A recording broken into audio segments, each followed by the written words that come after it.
Coming. As many of you are aware, on Monday, the Republic of Georgia and Millennium Challenge Corporation signed a $295 million compact to rehabilitate needed infrastructure and develop regional enterprise in Georgia. We were extremely honored to have at the signing ceremony His Excellency President Mikhail Saakashvili and the chair of our board, Secretary Rice, to officiate at the ceremony marking this new partnership between our two countries, along with a number of other folks who are here in this room as well. On behalf of MCC, I would like to extend a warm greeting to Ambassador Bezvashvili, who came down from the UN General Assembly meetings in New York to be with us today, and express our thanks to Steve Radelet of the Center for Global Development, who has so kindly agreed to moderate today's panel, and to our other panelists, Tom Melia from Freedom House, Lasha Shanidze of the Millennium Challenge Georgia, and our MCC Country Director for Georgia, Gretchen Brevnov. A special word of thanks goes to Senator Lugar for agreeing to co-host this morning's event. MCC is grateful for the bipartisan support of the Senate Foreign Relations Committee, which, under the leadership of Chairman Lugar, has helped create and sustain President Bush's vision to reduce poverty by supporting those countries such as Georgia that are ruling justly, investing in their people, and promoting economic freedom. Senator Lugar has long been engaged in the promotion of democracy and human rights. Through the non-Lugar cooperative threat reduction legislation, Senator Lugar has also led the effort to stem the spread of weapons of mass destruction in Georgia and throughout the former Soviet Union. I know that on more than one occasion, President Bush has asked the senator to represent the United States in the region. One of those occasions was earlier this year when Senator Lugar represented President Bush at Prime Minister Zhivania's funeral in Georgia. Senator, I know you saw firsthand during that visit to Georgia the involvement and commitment of Georgia's most senior leadership to reform, to good governance, and to development.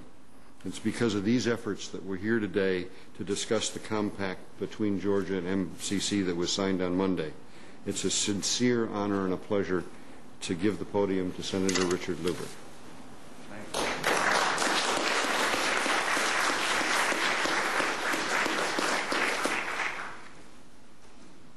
Thank you very much.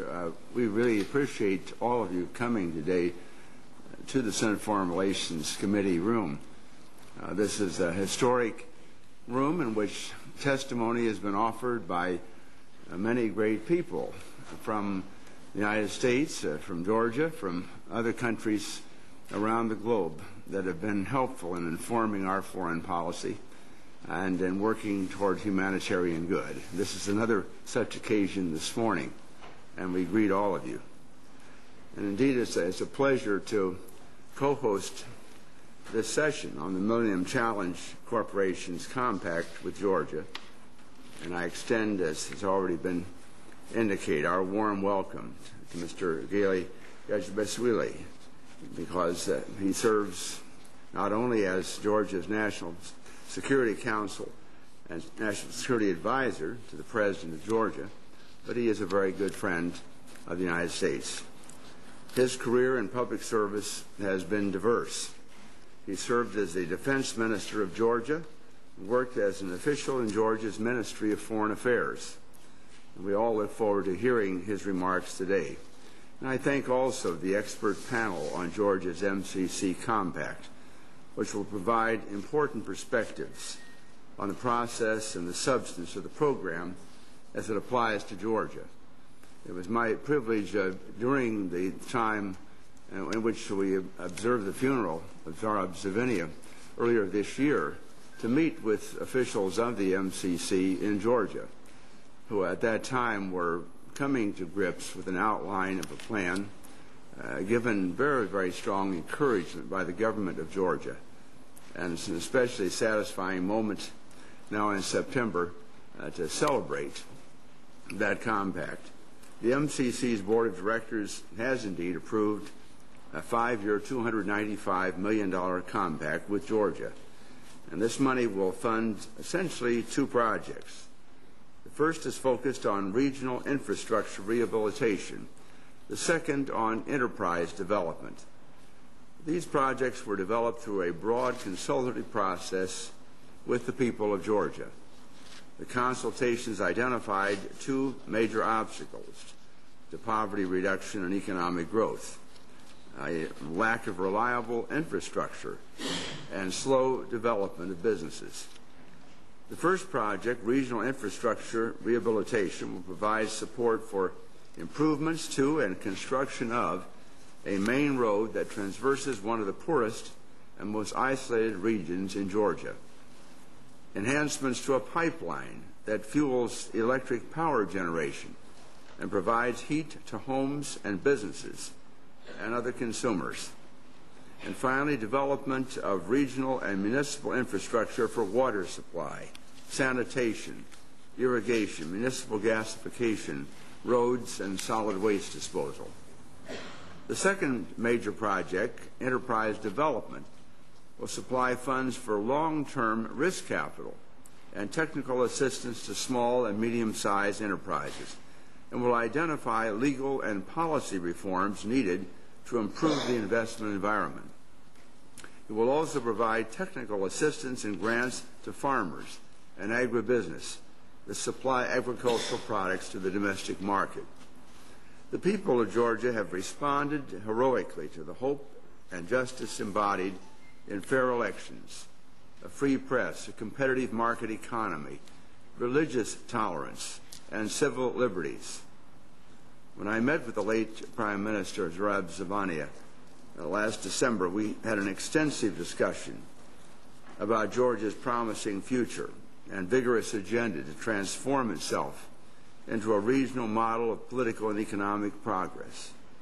The funding provided by this compact should help move that ambitious agenda fast forward. The MCC represents a bold new United States commitment to international development. It will focus substantial United States energy and resources on countries that, while poor, show commitment to economic reform and development. So far, MCC has signed 5 compacts. We are expecting several more during the next few months. The MCC enhances our ability to work with countries that have put themselves on the path to development, and it provides a strong incentive and model for countries that are not yet MCC eligible to pursue reforms. We are eager for continued progress on the MCC, working closely with other members of Congress, and we maintain the original vision of President Bush to spur economic development throughout the world. Let me comment finally that it has been exciting to work on this project as a member of this Foreign Relations Committee. As we have heard, the initial expressions of the MCC literally fought to maintain the funds in the accounts of the federal government for authorization and appropriation. Finally, to watch the selection of 16 potential countries that must work themselves to formulate plans, as opposed to having objectives or details imposed upon them by the United States, Congress, or executive. And finally, to note that in Georgia, a country which exemplifies all the ideals that I've already listed, the coming forward of very practical economic development terms that we believe will prove successful in our partnership and likewise be of great benefit to the people of the country the funds are meant to serve. It is now my privilege to invite my colleague today, Mr. Bezwashvili, to share his thoughts on the MCC compact with Georgia and to share his friendship that is so much a part of this meeting. I thank you very much.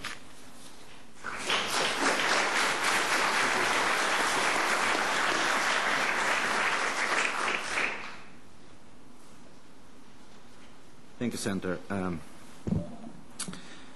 It is my honor and privilege, ladies and gentlemen, to appear here this morning in this, as Mr. Senator said, in this historic room, to share with you some of the ideas and some of our thoughts about a quite historic partnership project we launched together. I want to first thank Chairman Lugar for hosting this event and for his long friendship to Georgia, to Georgian people, and I also want to personally convey how deeply President Saakashvili regrets not being able to attend it, but he sends his best regards to you, sir. As you all know, earlier this week, Georgia and the United States signed a 5-year, $295 million compact for assistance under auspices of Millennium Challenge Cooperation. Many people deserve our thanks for getting to this point. People in the U.S. administration and Capitol Hill, but I would like to single out the heads of American and Georgian teams for their tireless work. I would like to thank Gretchen Brevnov and Lasha Shanidze for their excellent performance. From the moment the Millennium Challenge account was first developed, Georgia was interested in participating, and one may ask why. Because the premise of the MCA fits exactly with the promise of the Rose Revolution. The MCC theme is poverty reduction through economic growth, and working only with governments that are committed to fighting corruptions and furthering economic development. The MCC is based on the idea that development is most likely to succeed when governments are dedicated to helping their people rather than helping themselves to public monies.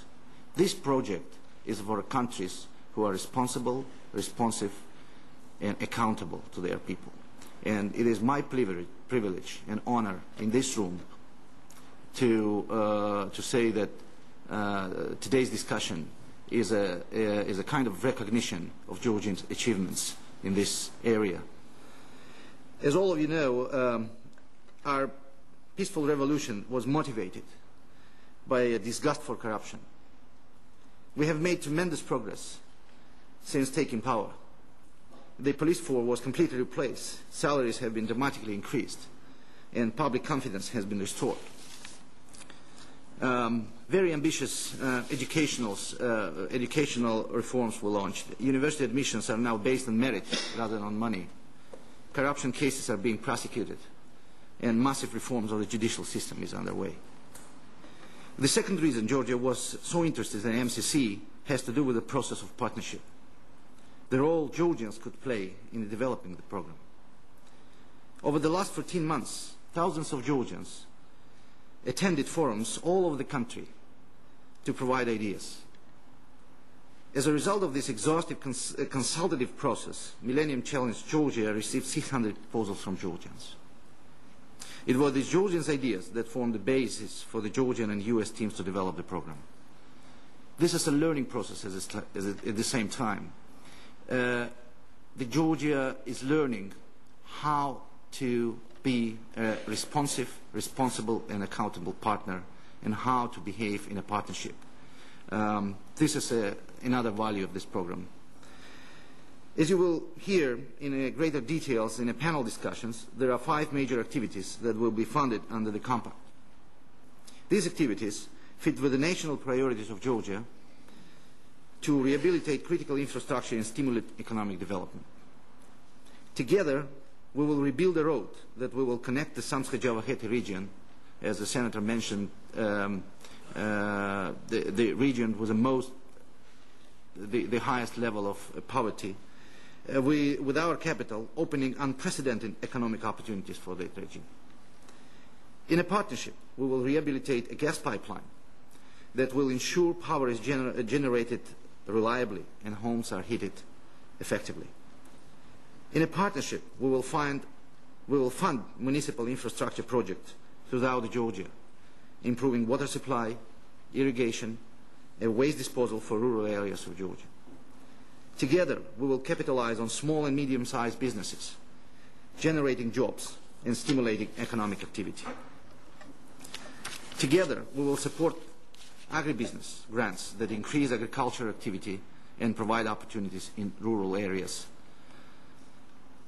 And this program is a Georgian program stemming from Georgian development priorities. conducting partnership with our friends in the MCC. And again, I repeat that this is a learning process for all of us, especially for people in Georgia to perform as a partners. Let me briefly say a few words about the wider U.S.-Georgian cooperation and to focus on some of its aspects. The MCC is just the latest and largest expression of the partnership between Georgia and the United States. We have benefited from bilateral development assistance for many years. We have benefited from bilateral security assistance for many years in the Georgian Training and Equip Program, GTAP, and the Sustainment and Stability Operations Program, SSOP. I witnessed, and not only witnessed, I participated in setting up the GTAP program in 2002.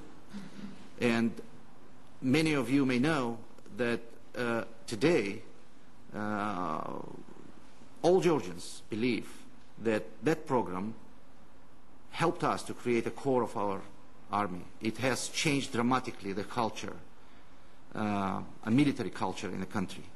And that due to this program, it was possible, it became possible that the Georgian soldiers, officers, and NCO, side by side, serve very effectively in the different parts of the world, in Iraq, Afghanistan, Kosovo. This is our contribution. We became capable to provide security and became a provider of security rather than being a recipient of the security because of these security assistance programs launched in a partnership with the United States. We benefited from U.S. diplomatic support since regaining of our independence, but especially in the early days of our revolution and in our relations with our neighbor to the north. The partnership and U.S. assistance in this area will be, I would say, critical in the nearest future as well.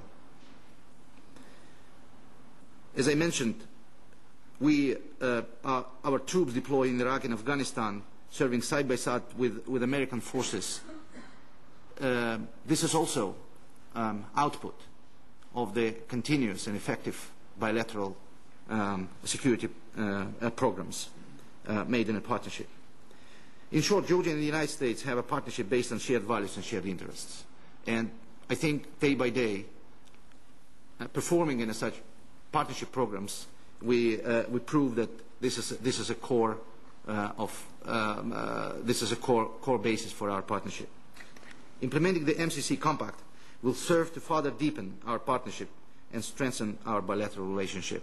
And I must say that this will be a great example for other people who watch us very closely in our neighborhood. And I think we will give a good example for a country around us or how to perform in a partnership. I would like to sincerely thank all of you for your attention and for your interest in Georgia. I'm delighted to see so many people to come to celebrate with us the success of the starting of this program, and I'm absolutely confident that the program will be successful. Thank you very much.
Good morning.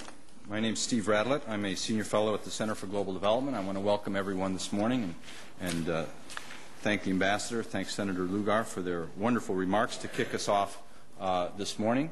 This is one of the well, all of the compacts are important, but as one of the first ones, this is certainly one of the key compacts in the MCC. The Millennium Challenge Corporation at this moment faces a lot of challenges, both at the global level and also at the country level. I think everyone's aware of the many challenges. It's one of the more innovative foreign aid programs that's come along in a long time. It has tremendous progress, both to make our aid dollars more effective and to change the way that not only the U.S. delivers foreign aid, but other organizations deliver foreign aid.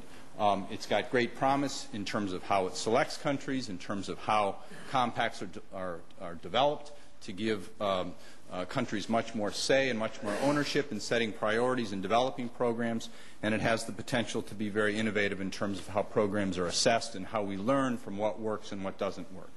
To what extent the program lives up to that potential remains to be seen. Of course, it's still a very new program, and it's hard to judge at this stage and would be unfair to judge.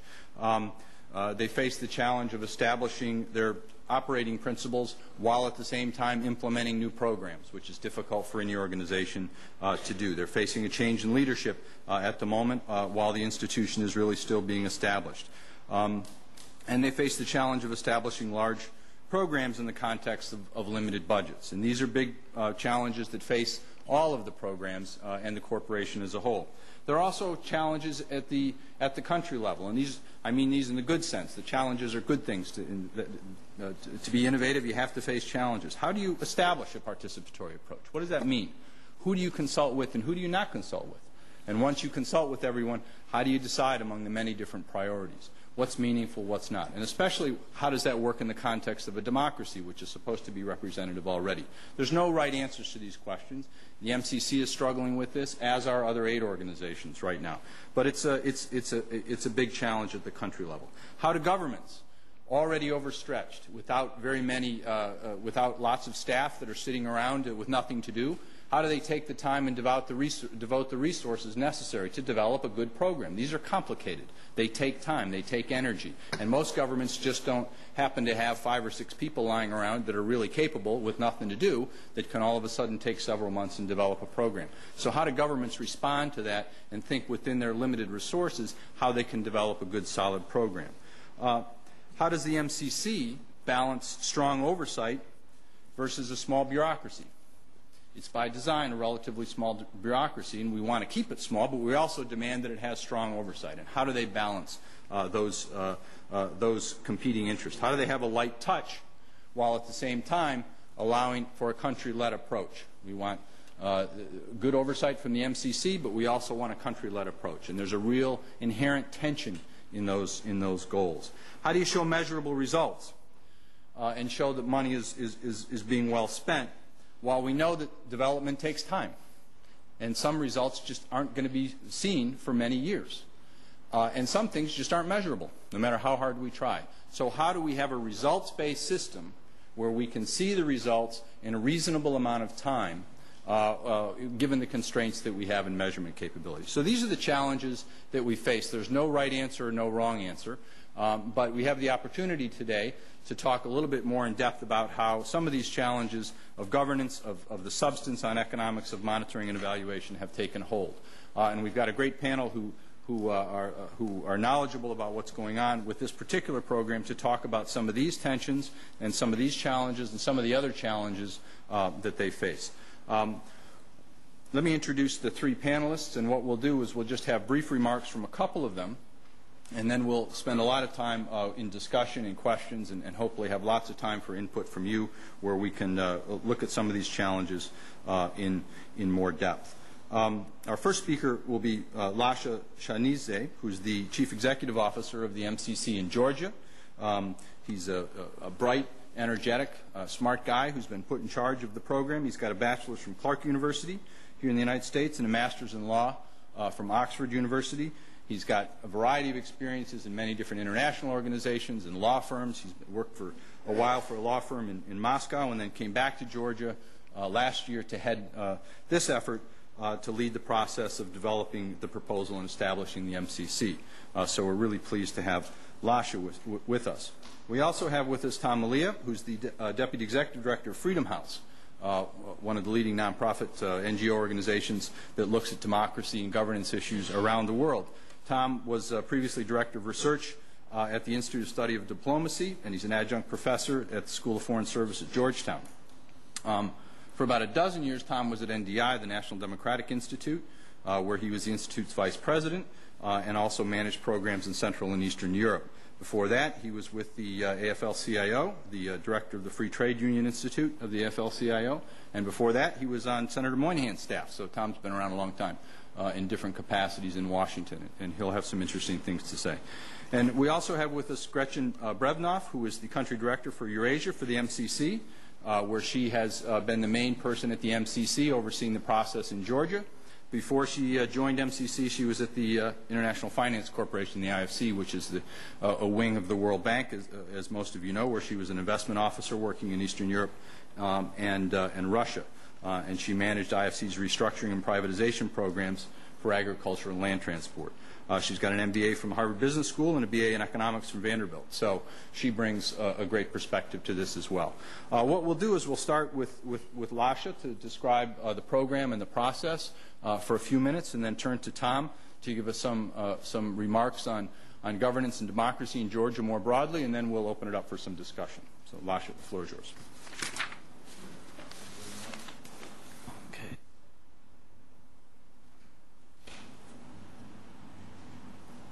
It's a great honor and privilege to be in front of you today.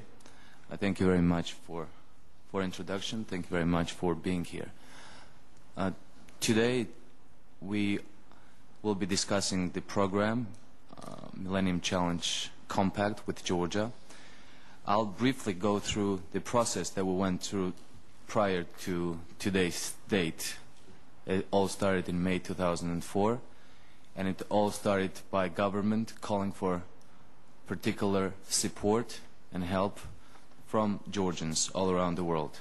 The message came to all of us, and few of us took this challenge and went back to Georgia. Went back to Georgia to help government to concentrate, to focus, and to understand what exactly Millennium Challenge concept meant and what exactly our participation and eligibility really meant. And what we understood from first couple of weeks of focusing on this particular information, which was quite open for imagination, and it was quite flexible for us to figure our own way out how to approach this matter. We understood one important thing, that we had to go out and we had to leave the Chancellery building, that's a government building, or leave any parliament or other government agency buildings and go out to people and finally find and figure out with them how we can fix our problems and how we can get rid of our obstacles that are a major impediment for our development and growth. So the consultative process which emerged through a volunteer which was organized by us, the volunteers of Millennium Challenge Georgia, which was established as a committee by government by late Prime Minister Zurabzhvania as a head of this committee, formed a working team which went out to regions and started the consultative process. Why I'm describing this? Because this was the most unprecedented and important process that we went through, which today got us here with the largest compact that so far has been signed with Millennium Challenge. 8 regions, hundreds of people attending, hundreds of people looking at us thinking, is this just another promise from government, or is this just another question from the government, or is just another play to perform and to show something that we're doing something? Oh, this is reality. This is reality that they're coming to us for really to hear our problems, to really understand where we stand and really understand what is bothering us for the last 15, 20 years since independence.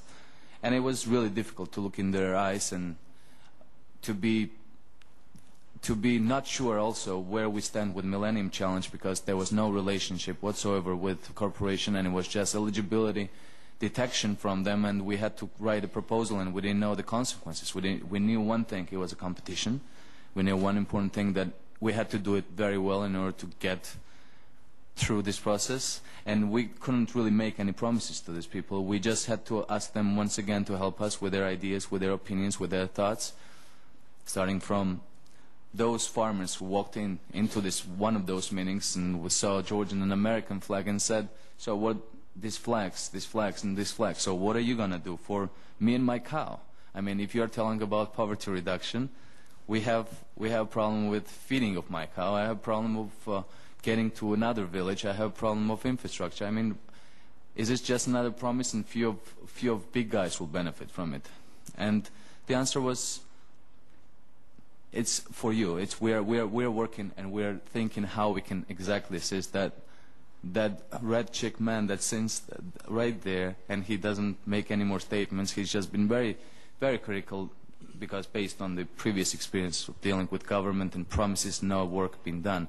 So what we have concentrated on then, after these 7-8 forums, we have received hundreds of proposals from various regions. It was from handwritten on the oldest piece of paper, which still had Lenin's and Stalin's little pictures on, like maintained from old Soviet era. I mean, from villages. These guys didn't have any other paper.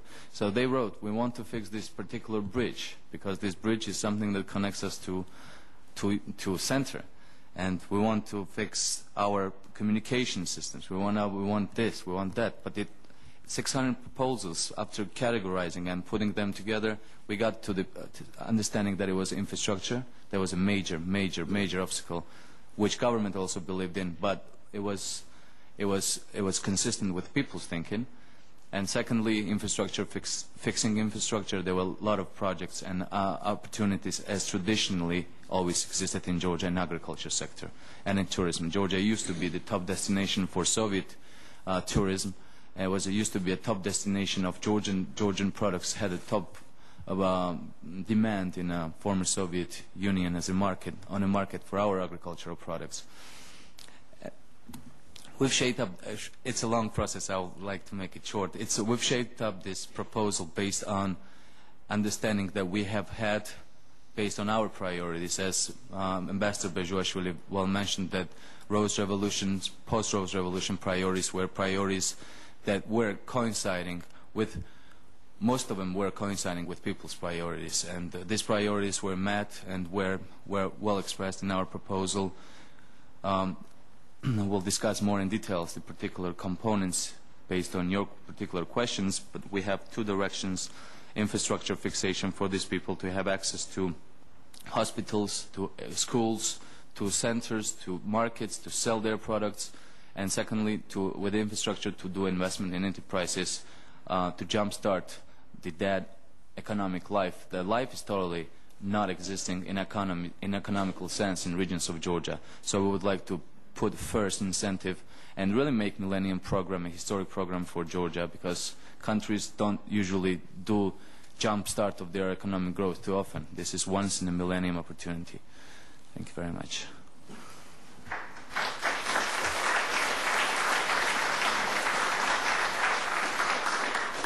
Thanks, Lasha. Let's turn to Tom now to give some comments on the broader governance issues at stake.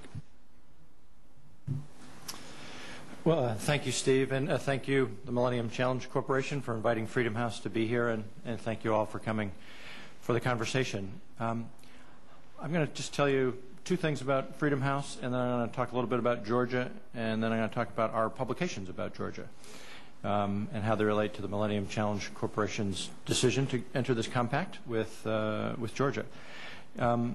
As most of you probably know, Freedom House contributes to promoting democratic values and systems worldwide in three major ways. One is through advisory assistance we provide to organizations in countries around the world to defend human rights and advance liberties, press freedom, etc. The second is through our advocacy, in which we try to influence public policy in the United States and in other countries. So we're not shy about sharing our opinions, and we do that almost every day of the week. And the third, that hopefully is the foundation for the other two, is that we do analysis, research, and publication about the state of freedom around the world. And we have a series of publications, some of them now in publication on an annual basis for 30 years or more, tracking freedom and political liberties worldwide. The flagship publication is called Freedom in the World, now in its 34th year of production. And that is the publication that provides 2 of the 16 reference points for the Millennium Challenge Corporation as they look at whether countries are eligible for consideration for negotiating a compact. That is the political rights and the civil liberties scores that we assign to every country and territory in the world, including these United States. We also have been publishing for more than a decade a series called Nations in Transit, which is a much more in-depth look at the transitions underway in the post-communist world, economic and political and social transitions. We also have been tracking press freedom in a very intensive, direct way around the world, and including in the former Soviet Union on an annual basis.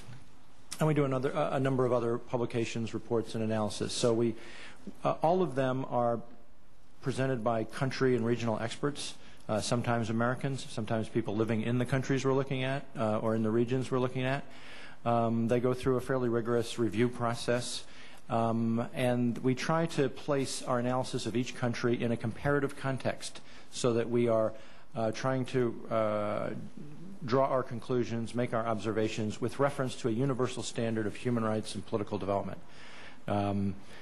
So the comparative perspective is important in what we bring from our worldwide research activities. These are, in the end, expert judgments reviewed by experts. What makes ours interesting is that we then put numbers on them and try to, as an effort to make them comparative. As we think about Georgia today, on this historic week when this compact has been signed, it's important to recall what Ambassador Bezwavsvili said earlier this morning, that the signing of the MCC compact this week is a sign that Georgia has clearly crossed a Rubicon of economic and political development. The MCC, after all, is meant to be about performance and not promises. It's meant to be about achievements and not just effort, so that as we congratulate our Georgian friends and we appreciate the great efforts that have gone into the follow-through on the Rose Revolution over these last couple years, our methodology and our experience obliges us to be looking, in some cases, rather sharply at performance in addition to promises, looking at implementation as well as the enactment of laws. And so it's with that kind of disinterested approach in which we try to offer an honest analysis that we do our work. Georgia remains a partly free country in our view. The Freedom in the World analysis that has come out for the last year suggests that there have been advances in political rights, less clearly advances in the civil liberties side, but some. I should mention that in the forthcoming publication of Freedom in the World, we will be publishing for the first time the sub-scores. Those of you who are familiar with these 2 large scores that we produce know that each of them is derived from a series of questions and issues that we examine under the rubrics of political rights on the one hand and civil liberties on the other. And we'll be publishing for the first time this year the sub-scores for 2005 that are added up to make up those larger scores. So it'll provide a more nuanced measure of our assessment and more of a roadmap, if you will, for those who are looking for the areas for reform opportunities. So Georgia's partway there. But as there have been advances in some sectors, there have also been some declines in our assessment of institutional performance in other sectors, even in these last 2 years, since November of 2003. One of the publications that is not officially used by the Millennium Challenge Corporation, but which I suspect is read from time to time, that we produce, Nations in Transit, for the recent year, we noted that whereas electoral processes, political processes have improved in 2005 compared to 2003, as has the vibrancy and influence of civil society, we also noted that there have been some declines in the media environment and in the independence of the judiciary. We have also registered some concerns about the recent constitutional amendments. Well, actually, they're not reflected in the past published report, but they will probably be in the next. We're registering concerns about the impact of constitutional amendments that have shifted the balance of power and influence further towards the presidency and away from the legislature. So we're looking at these sort of subsector by subsector, seeing some improvements, some signs of progress, but we also are noting areas of concern, and we will continue to do that as we go forward. This is not meant to dismiss or understate the challenges that the government of Georgia is confronting. We know it is a country that has a government that has inherited a weak economy and a entrenched culture of corruption that hinders development. We know that it's a government that has uneven control even of its own national territory. And so we appreciate the challenges they face. We also acknowledge the many steps they've taken, very practical steps on the anti-corruption front, reorganization of the police force and the way they've handled salaries and public licensing in many respects. Clearly, some of the best practices of the international community over the last decade or two are being applied by the people of Georgia and by the government, and we note those important steps forward in these publications. I probably don't need to go into much more at this point as part of a brief overview. Let me just say that like the Millennium Challenge Corporation, we are trying to assess performance and not promises. At the time that Georgia was added to the list of countries eligible for consideration in the MCC world, it was not an easy or obvious decision. Judgment calls were made to include Georgia at the time. I think one has to say on balance those have been vindicated. Georgia's trajectory on whole has been forward and upward since then and has obviously led to the moment we're at this week. And so we congratulate our friends from Georgia. Just as we also note for the record that we will continue to be monitoring all facets of the process in Georgia going forward. So thank you very much. Thank you for having us here, and I'd be glad to take questions about our methodology or our approach to this. Thanks.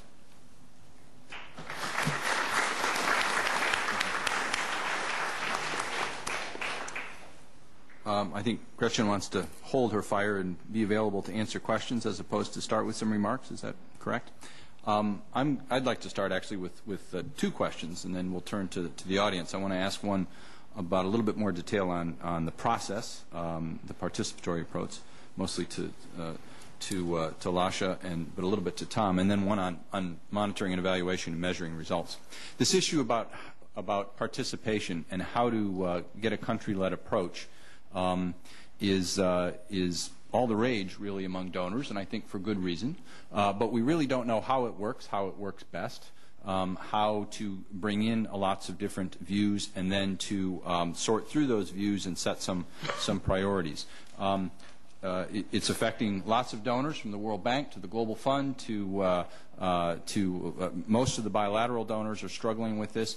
And I note that it goes beyond the donors. On the way in this morning, I heard a story on the radio about the Washington Metro, which is our subway mass transit system, which is setting up a system where they want 21 participants from the broader community to come together and form a committee to give them input from the community as to what's going well and what's not going well with the Metro. And they've got different groups that they want to have represented at the table, and people can come and get elected to be part of this committee. And I thought, wow, the participatory approach hits the Metro. So it's not just foreign aid programs where this is a little bit of a struggle to figure this out. But Lasha, I wanted to know just a little bit more detail about, more formally, how you solicited input from different groups in society, who you talked with, who you did not talk with, how you then set those priorities. And I guess here's the key question. If you were to do this process again, how would you, what, if anything, would you do differently to try to make it a little bit better? What have you learned, and what advice might you give to the next country to try to make the participatory approach work a little better? And then, Tom, I'm just going to ask you a follow-up of maybe some guiding principles of how the MCC might think about this issue of the participatory approach. Thank you, Steve. Regarding participatory process, to help, what we've started from day one, it was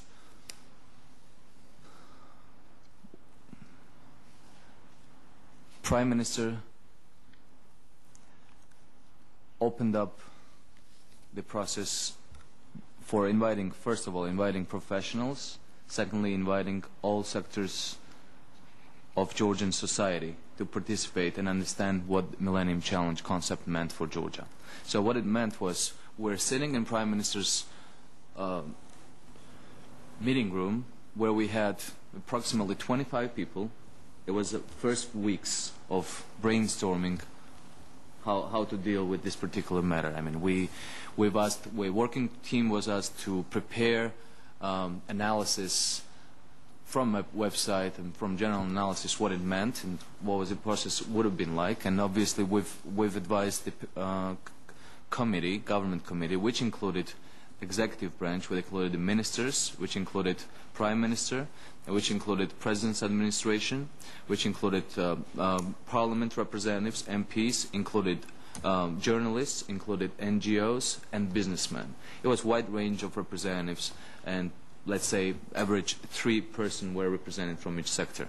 So they all asked us as a working team to prepare and explain to them what could be their role and how could we use their ideas or their opinion to form a particular strategy by which we can formulate the working to come up with a working plan, what to do next. So from the very early stage, to get all these representatives of various sectors together and brainstorm, what we realized was important for them is to, okay, let's come up what we think we should be doing, and let's form a particular plan. And everyone agreed on one important thing, that everyone had to stay on a systematic basis in touch, and working process should have taken place at least once in a week on committee level. And then working team, which included volunteers from Parliament, MPs were with us, journalists were with us, NGOs were with us, and deputy ministers were with us. So there was a working team. What that meant was we formulated that we have to go as much out to meet with people and meet with public and do forums. First of all, what we've decided to do is do a website right away, and the website was access for, let's say, 15 to 20% of population, and mainly city would have accessed the website. We've decided one important thing that was decided during this through this committee, that MCC money, if ever this will become reality, should be spent in regions, because Tbilisi has enough economic livelihood, and the most poor in that reduction poverty, it's important to start from regions. So we've decided that regions is our focus, and we have to go out there. What do? We have to, first of all, we've got all journalists from regions come to Tbilisi to meet with them and start making a working plan with them, strategy how to communicate this particular issue with public. First channel, which has the widest coverage of the all country, gave us volunteered there also their time, their journalist time, and their air time for free information distribution and advertising on a daily basis. At least 12 times a day it went a commercial, and we have this on the tape which we've sent to MCC. It was a commercial which said government of Georgia asks people's support and people's advice on how to formulate the plan to participate in a competition, worldwide competition in the Millennium Challenge program. Please advise us. Please come up with your proposal. So what we had, it was a commercial advertisement, and it was MCG website coming up on the television, and it was our telephone numbers, and it was a hotline. Hotline worked all the time, so it was 24-hour hotline, and volunteers worked all day and night. It was for 2 months, that particular hotline. So young girls and boys from colleges and universities stayed overnight, and they took this phone, but nobody really called up till 12, but they were still there just in case.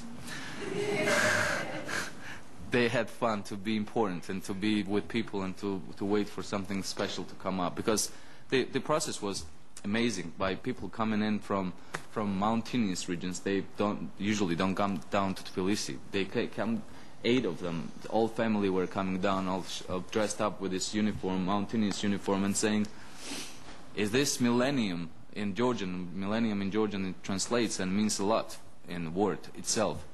And because the first channel got there somehow, the coverage. 1 hour a day, they listened to news on first channel, and they saw this commercial. It was a newspaper. They came down, they brought their proposal of fixing a road, again, in their particular village.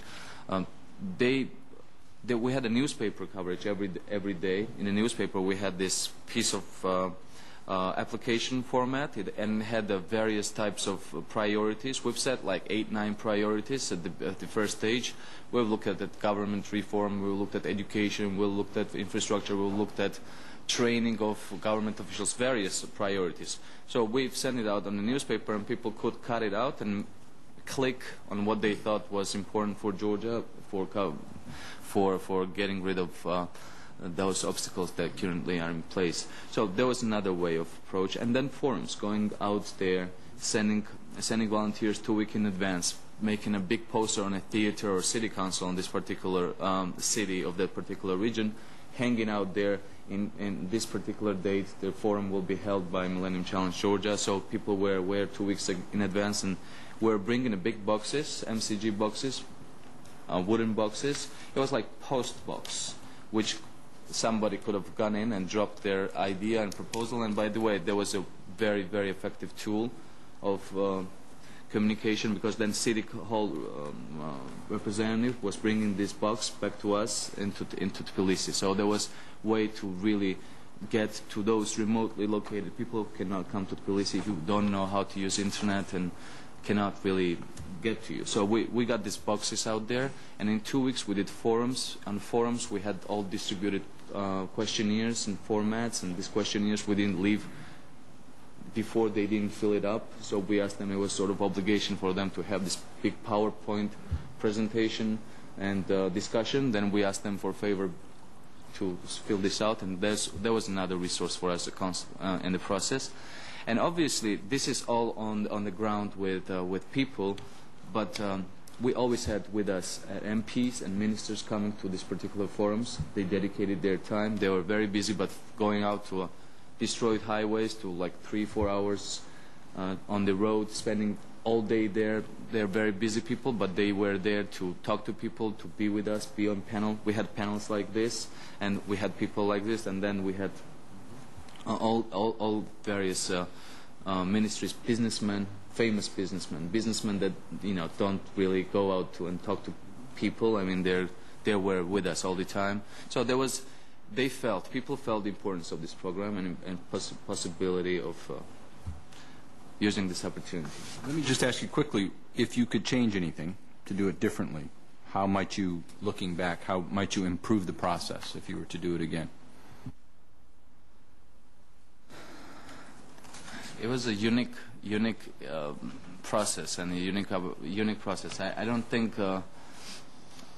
I think it was very productive the way we did it. It's not that because I was involved in it directly, but it was very Georgian at that particular time, at that particular stage of Georgian development and understanding. That's how we would have done it.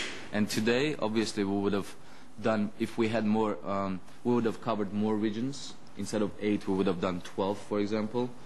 We didn't have time because we were thinking about the timelines when we have to get back to on the proposals, analyze. So, and also countries to come up with actual budget for we worked for 6 months as volunteers, and we've lost a lot of people who left the team because they need to get paid for the particular work. And if governments of those countries that are participant in these processes support the team from the very beginning and give them a minimum, because we're all poor countries and we understand that, but minimum capital for them to operate, which Georgia did to us, but it would have been, we had to fight for it at the end. After 6 months, we've handled it, but finance is important for work, because without this, you cannot really do a productive work.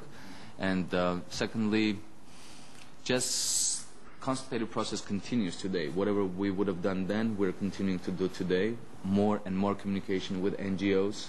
We did a couple NGO forums then. I think that more process, working process with all the sectors are important on a weekly basis. Good. Thank you. Tom, if you could give the MCC some guiding principles as to how to make consultative process work, what would you say? Well, it's one of the things about the Millennium Challenge process that is, I think, so terrific is the obligation that there be an inclusive proposal development process that makes it more genuinely responsive to people's needs and thereby strengthens the democratic governments that we're trying to bolster through this process. And the process that you've described, I mean, is very impressive. There's a lot of activity over many months, a lot of people involved. It sounds like it would be impossible to be a Georgian and not have been part of this process. People were probably hiding from your vans driving by and say, "Come to our meeting." They were probably closing their curtains on their windows and saying, "Damn challenge people again."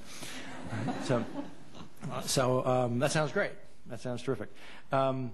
This ad hoc kind of outreach to people in this this manner that you describe is terrific. However, there is a danger that these kinds of ad hoc processes to jumpstart a consultation or a decision-making process can inadvertently marginalize some of the institutions that also are properly part of this process.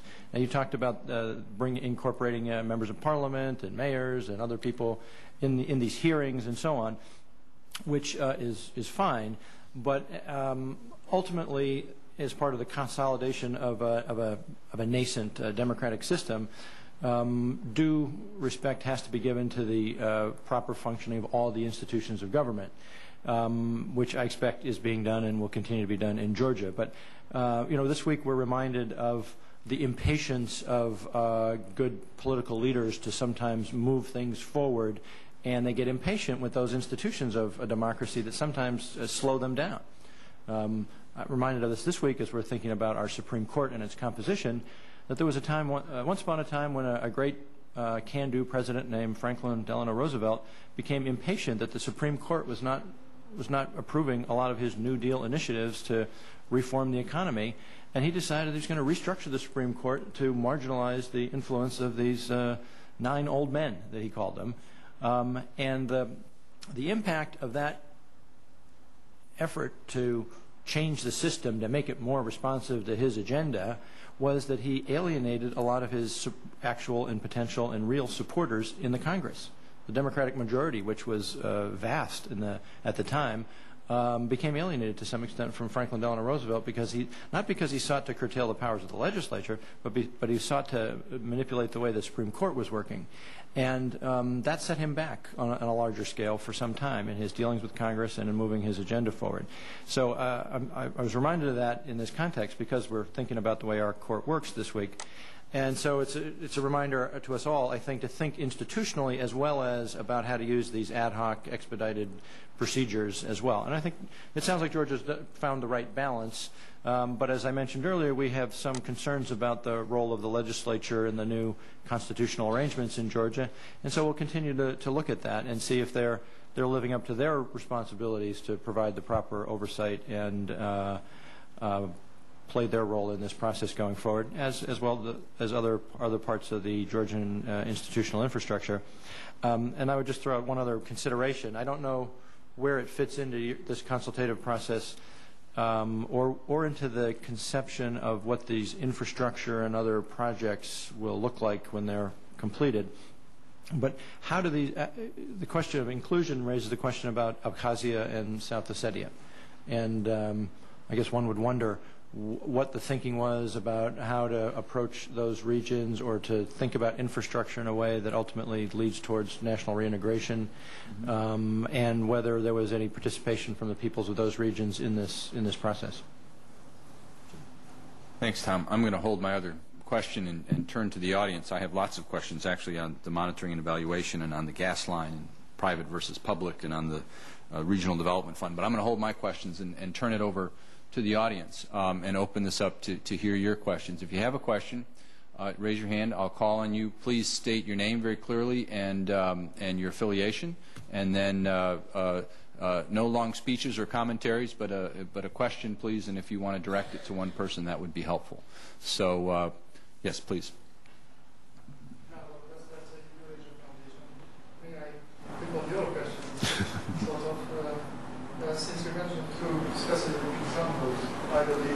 member can come down or the owner or woman writing on the landing shade and on or letter asking for a bridge.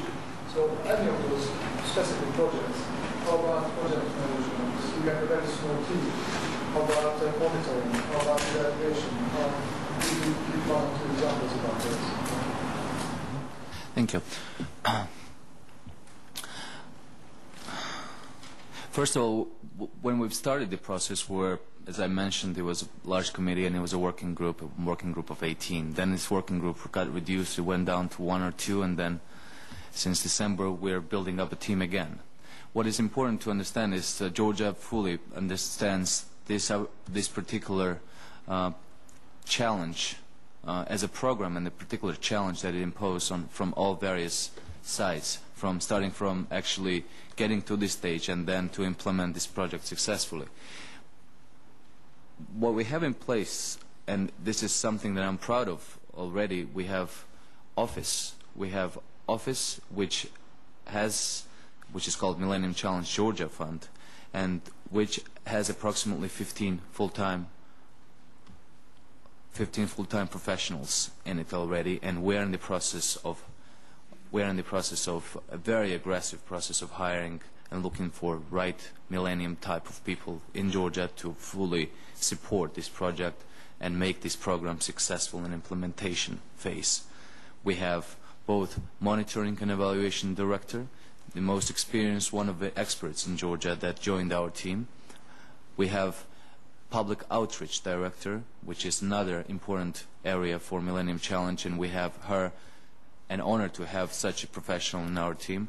We have projects directors of all directions that are in our compact. All five projects have their own directors. They're all experienced in this sector, and they have all come to be most aware of the program and prepared for implementation phase. We have team that our major role of MCG is going to be an overall monitoring and evaluation, and also an implementation process, a supervision role we're going to have in our board, which comprises the Prime Minister and ministers and members of Parliament and NGOs and businesses, to make sure overall implementation goes smoothly and make sure the processes will come to, the projects will come to existence, and those poor people that you've mentioned and I've mentioned will actually get results. Concerning particular projects, the gas pipeline or road rehabilitation or any other infrastructure projects, we have obviously it's going to be units which going to be which going to have its own stuff, which going to have its own professional team, which going to have its own structure and system in place. For example, we have Municipal Development Fund for our infrastructure programs, which has been serving as an implementing body for World Bank for the last 5-6 years in Georgia. Instead of forming a new vehicle or new bicycle for our infrastructure projects, we're going through the same fund. We've formed a relationship with World Bank. The important aspect that I haven't mentioned in our consultative process was the donor coordination. And donor coordination for obviously not having any overlaps or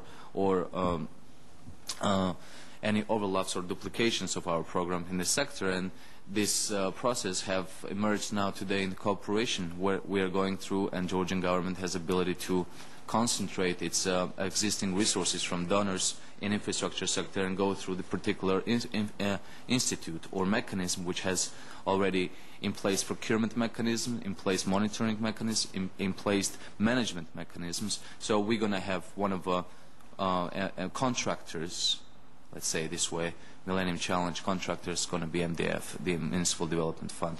For gas, for other projects, we're going to have the same sort of entities with experience, with professionals, and it's going to be a challenge to find the right people to do a job perfectly, as you have everywhere in the world.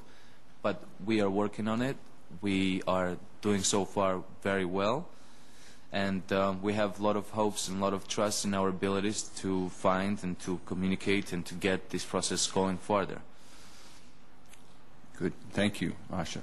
Next question. Yes, please.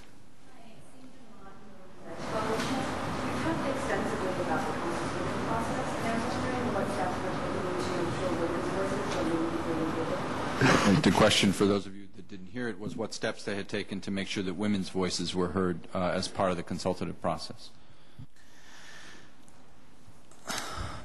That's a very good question. First of all, women comprise majority, more population in Georgia than men. I mean, we have, and especially in regions where women are left without their husbands, without their brothers. First of all, historic facts that took place in the early 90s in Georgia. We had few civil wars. We had a few unfortunate events that took the lives of a lot of men, and particularly in regions. So, and today, the economic hardships that brings men outside of regions and to urban areas to look for income, look for a job, leaves women in those focused areas for us as our priority. I mean, it becomes natural because they are the heads of household. They take care of major work for life, for starting from raising their children to the daily survival, and they don't have any income other than what they can feed from their own production. They are involved. 50% of them are involved in agriculture. That's what we are looking at as our focus for investment. Agriculture sector in regions, fixing roads will provide for their products more access to markets, and for their husbands a smoother communication infrastructure to come back home more often. But that's women has been involved from day one. They've been involved through parliament. They've been involved through NGOs. They've been involved through consultative process. And today we have on board representatives. There are ladies from legislative branch, from NGO sector. We have consultative committee, which also is represented in balance. And obviously our investments in regions will mainly benefit women on the particular reasons that I've just described. Thanks, Lasha. Next question. Yes, ma'am. The President of the American Division Chamber of Commerce and Vice President of Phoenix International. I'm very, very impressed with your presentation, Lasha. It's really heartwarming to hear how you involve the people. Unfortunately, the press about Georgia and about economic development lacks positive information, and there were more publications about points compared to roses. How, if at all, you are planning to attract participation from American companies and American NGOs in the rebuilding process in the regions? Because I think it would be fair to consider that American companies and American small and medium-sized businesses would have access to infrastructure development and other projects. And of course, we would be delighted to work with you, but I'd like to hear what's in place. Thank you. Thank you. The question is how to attract American businesses and other organizations in the process. Thank you very much. It's unfortunate. It's unfortunate that we have not enough roses in international press. But roses are once. You do revolution, and then you have to do a implementation, and that's what we are getting now, and hopefully we're going to have more roses in international press coming up soon. But concerning American firms and American participation, let's look this way. Millennium Challenge program is unique in its own sense that doesn't ask Georgians and doesn't sort of give any advantage to anyone, Georgian, American, British, Australian, Italian, to be a participant in this process. We're going to have absolutely open, competitive process for doing a partnership and doing implementation of all those projects that are going to be in place and going to be fixed within the next 5 years. Obviously, doors going to be open, bidding's going to be international, and if it's going to be American firm that will win in particular competition, that will be pleasure for me personally, because I mean it's American taxpayers' money, it's American money that comes to Georgia, but Millennium Challenge concept itself is very unique by having a competition and its platform. So it's not going to give any more advantage to any particular nationals, but it's going to give more advantage to those who can do this work better than anyone else. That's a great answer and a radical departure from most aid programs, and I certainly hope you're able to follow through with that. Yes, Mbemba.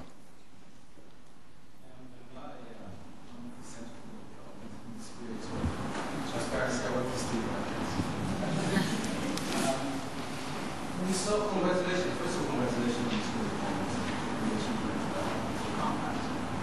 If we look at Honduras, just to contrast what's happening in the country, Honduras, when they talk about the process, prioritizing the project that will be adopted for the compact, they said they went into the country, the government consulted people, eventually designed a program, went back to civil society. Civil society said no, we're looking into X, Y, and Z. This is much better than priorities. Can you tell us a bit how it works in Georgia? How do you come to prioritize? Okay. Thank you. The question is how they prioritized among some of the different ideas that they had heard during the consultative process. Let's start from the beginning, because the civil society was day one involved. As a minister was dragged into this van, there was civil society representatives always with us. We had NGOs, we had them, because we know how important their word and how important their presence is in our country and in any other world, civil open societies of the world. And we always had them, and they didn't need it to be as much asked as ministers were. They need to be asked to come with us to NGO, to forums, which wasn't an NGO forum necessarily, but it was a regional forum, and we had them always with us. We had them observing, we had them helping, we had them presenting Millennium Challenge concept to people. It was like 4 or 5 of us coordinators of the program, and one of them was NGO, and we were one big family from the very early stage. So we would not have any process of, okay, why you have this now, because it was developed together from the very early stage. So there would be advice to all those countries from early stage to involve all those sectors and work with them together. And priorities, how we've looked at priorities. We had certain priorities through government. Government gave us 8 priorities. Let's look at, we have, agriculture and infrastructure, energy, education, health, whatever is out there. Then we had 8 of them, and every forum we're going out to, we're presenting. This is what government thinks, this is our priority. So now we want your feedback, what you guys think about it. So we had these materials that I've earlier described, by which you could have clicked what you agreed on, what was the most priority area and what was less priority area. So, and we also analyzed existing donor assistance and other sources of income that Georgia had in various sectors, and we didn't want to duplicate it. We had a program in education through World Bank and other donors, European Union, and there was non-existing investment opportunities in infrastructure in the particular region. We took sight of infrastructure in this particular area. But surprisingly, out of 600 proposals, we had approximately 200 proposals for agriculture and tourism, and approximately 150 to 200 proposals for fixing their infrastructure. Infrastructure meant was fixing, starting from bridges and roads, finished with buildings and schools and whatever is out there in infrastructure, irrigation system, and so on. So what we have categorized these particular proposals, we put them into a scope of writing a business proposal now. What is a priority? How government wanted to, as President of Georgia mentioned a couple of times during his visit, after revolution, a lot of people were laid off from their works. I mean, there were a lot of policemen that left jobs. There were a lot of administrative ministries, people left jobs. So government wanted to, through Millennium Challenge, wanted to develop a training program for those who would have left the job and would have invested in them for the purposes of getting them into shape for next job. But people didn't like that. Actual villagers, people said, why would we give policemen Millennium money? I mean, they should find their own jobs. They should find all these people who are laid off. They laid off for reasons, and if they cannot get back and rehired, then let them find their own jobs. We're poor. They're not poor. They've been working so far. So it was, unfortunately, government was really trying to make me and our team clarify this with people, but people didn't like. They didn't want to invest into government retraining. So we took that out. And there were a few clashes between government's ideas and people's ideas on what was the priority, and then we agreed that, okay, we'll fix the roads and we'll do agriculture, and everyone was happy. So there was there was a very early stage of agreeing with civil society what we were doing, and doing two forums, only two particular forums, very early stage prior to us sending the proposal. It was done two forums with NGOs. And then after that, the consultative process goes on, and we do NGO forums quite often. And we discuss the particularities of implementation process, monitoring plans, how we're going to do public outreach, because NGOs are participating and helping us out very much in the regions, especially with public outreach. And, you know, when you actually implement such a large-scale projects, building road in south of Georgia, which is ethnic minority people haven't been treated well for so many years, though they don't even want to speak Georgian, some of them. It's going to be difficult for government alone or for NGOs alone to deal with this problem. But Millennium Challenge, you know, united us all into one, with one goal, that we all want a better platform for our future operations, starting from businesses, finished with NGOs. Thanks. Thanks, Lasha. Let me ask a question, actually, and bring Gretchen in this, on results. Actually, a two-part question on kind of monitoring of results. There are some very ambitious goals of the program: to reduce the incidence of poverty in one of the regions by 12%, to benefit approximately 500,000 Georgians and over. On the monitoring evaluation, you know, MCC is all about results and having measurable results. From the very beginning, we have been working with MCG. I think Lasha mentioned that they were able to attract one of the foremost monitoring evaluation experts on their team, and that person has been working with their team members, their project leaders, and our project leaders, as well as our monitoring evaluation experts, to try to work as the projects are being developed to make sure that they have targets and indicators that are measurable. So at the end of 5 years, and on some of these projects even at the end of 10 years, we'll be able to look back and see, first of all, to set the indicators, and then see if we were able to meet targets that were mutually agreed on. This process has been very intense and ongoing, and in fact, I think it'll be more clear before the first disbursement. There will be the monitoring. There will be monitoring evaluation guidelines that will be before the first disbursement decided upon between both MCG and MCC, that will then be public domain. And so people can then look and monitor, you know, on an annual basis or semi-annual basis at the end of 5 years. And as I said, some of these projects will be following for 10 years. Now, all that will be publicly available? Publicly available. Mm-hmm. And I don't know if you have anything you want to add to that before I move on to the next question. Yeah, why don't you go ahead? And I think you're talking about the Georgia Regional Development Fund, the investment fund. On the investment fund, that was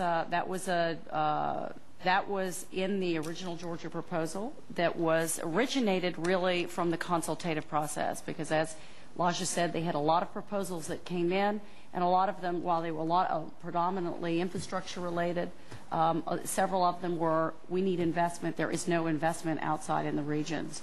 And we tested that because there's been a lot of experience on equity funds. There's a lot of debate about the efficacy of equity funds as a development tool.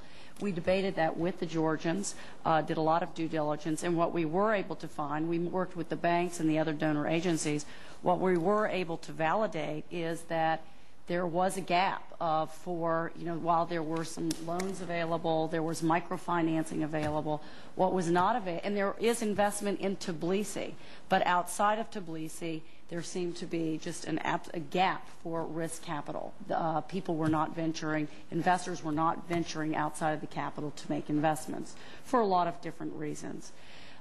So after working with the Georgians, and that was, you know, this is where I think country ownership and the consultative process weighed in, we decided to go ahead and pursue this as a tool. And we got a lot of world experience. We worked with, as I said, we tried to work, there was the enterprise funds, we worked with their experience to get best practices, IFC, EBRD, a lot of, to get best practices on these type of smaller funds for small and medium-sized businesses. And we have come up, we think, with some pretty good measurable indicators that are based on, they're based on 4 things. One of them is increase of revenues of the companies, increases of wages and employment, and the other one is the increase of taxes paid. The other measurable indicator is increase of locally sourced raw materials inputs into these companies. These are the measurement tools that we're going to use that not only will be in the monitoring and evaluation plan, but they're also going to determine the compensation of the fund managers. So the incentives are completely aligned in that. Does that help? Okay. That's good. Thank you. Okay. Other questions from the audience? Yes, sir.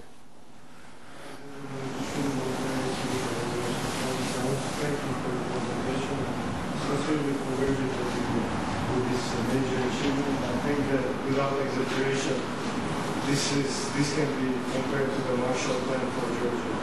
But I have one question regarding the implementation of over a period of 5 years. And my question is, how does it reduce the energy dependence of Georgia on Russia? Whether there is anything in it that will ultimately lead to the reduction of our energy dependence. Thank you. The question is how it will lead to a reduction in energy dependence on Russia. However you like. Thank you very much for your question.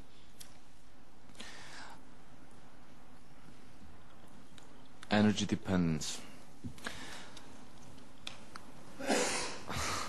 It's first of all, our approach to investment to a gas pipeline rehabilitation, which gets us with the topic of how MCC's funding will help Georgia to secure its energy independence in the future.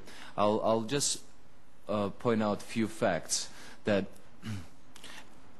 a particular pipeline is a major gas pipeline, which is a source of heating and electricity for approximately 1 million people in Georgia. What we have is that there is no alternative to a gas pipeline currently, and this gas pipeline, fortunately, is in Georgian possession. What this energy independence issue is wider and larger than only MCC's focus on this particular rehabilitation work, but it's far-reaching what MCC can do through its investment into this particular project. What we have seen so far, it's approximately $45 million that's been initiated to invest into a gas pipeline rehabilitation, which all experts know that is not enough for full rehabilitation of Georgian gas infrastructure.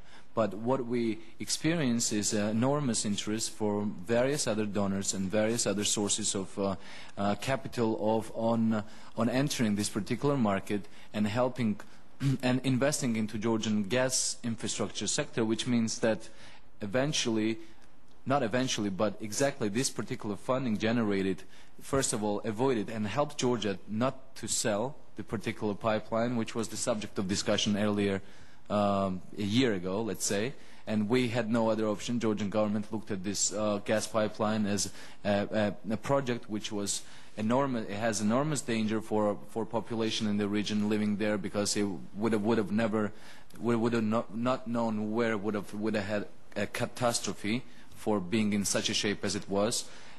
Damage on health, damage on environment, obviously damage and scarce, again a problem with electricity and gas. And now investing into this sector allowed Georgian government to have a major asset in its own possession, which is constitutionally also out there to be there, and secondly to have alternatives and think diversely in the near future, as we understand Shah Deniz and other projects are coming in, and to think diversely, fixing our own infrastructure, investing money, attracting more investment into the sector, and then having more options of not being dependent on Russia and not to lose this historic moment when we had to sell it. No, we didn't have to sell it anymore. We can fix it, and we can keep it as in a Georgian possession, and by doing this we can have a flexibility and more flexibility of making Georgia dependent on various other sources than only Russia. So that somehow could answer your question. Especially given your previous comment about the World Bank's and the Development Fund being close cooperation and what we're trying to do is Thank you. The question is on timeline and what they think that the time will be involved to get things going. Time is quite sensitive issue for our government, and it's been quite interesting for me to go through this experience of why don't we do construction of the road next month after we sign? Let's start it. And it's been quite a challenge to really go through this process and go and make once again understandable that this is just another international and civilized program. We cannot avoid the processes, the procurement guidelines. We have to go through the process. Timeline, obviously we cannot do things as fast as we would like to, because we have to go through a process in order to have successful projects running and implementation to be well thought out. World Bank, for example, you mentioned World Bank and Municipal Development Fund. What is interesting is through MCC, we have Georgian government has gained a new opportunity for some healthy pressure on timing. Say, let's do things a bit more flexible. Let's do things more appropriate and based on experience of Georgia and internationally. Let's make things less time, less bureaucracy, more work, and more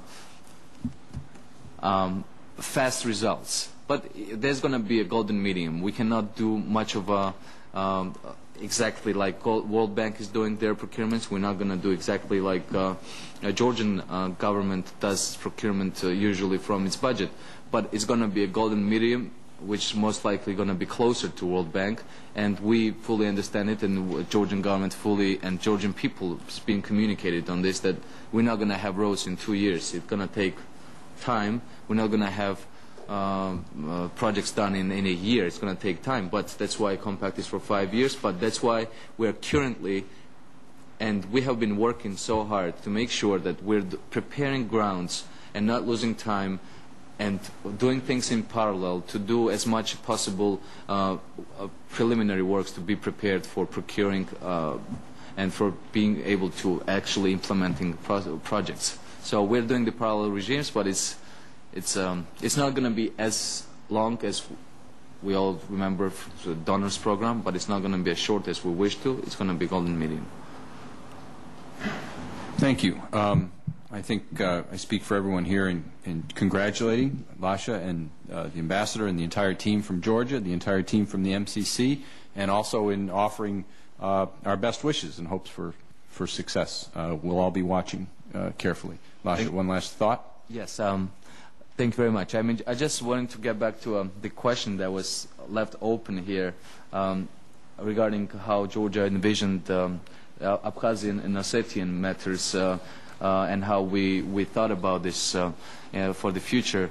Was that Millennium Challenge consultative process? One of the forums took place 30 kilometers from the conflict zone in the south. So it was open for both Ossetians and Georgians and all these regions, all regions out there. And what we think is we're working right now with the Conflict Resolution Ministry, and we're working with those NGOs who are currently involved in Ossetia and Abkhazia, and we're absolutely open and thinking and discussing the potential projects that we can go into those regions, not with just another showing our power through our military, but showing our power through our potential of doing business with them, doing infrastructure, fixing their water sewage systems, fixing their, and doing a project enterprise, to, milk production in Ossetia, milk production in Abkhazia, and it's going to be under the auspices of Millennium Challenge, and under the behind it's going to be development and reduction of poverty through growth. So we're thinking about it, and it's going to be a great source for Georgian government to use. Great. Thank you, Lasha. Thanks, Gretchen, for your input to the process today and to the overall compact. And thanks, Tom, for helping us put this in the broader context of political developments in Georgia. And thank all of you, the audience, for your questions and your participation this morning. Thank you.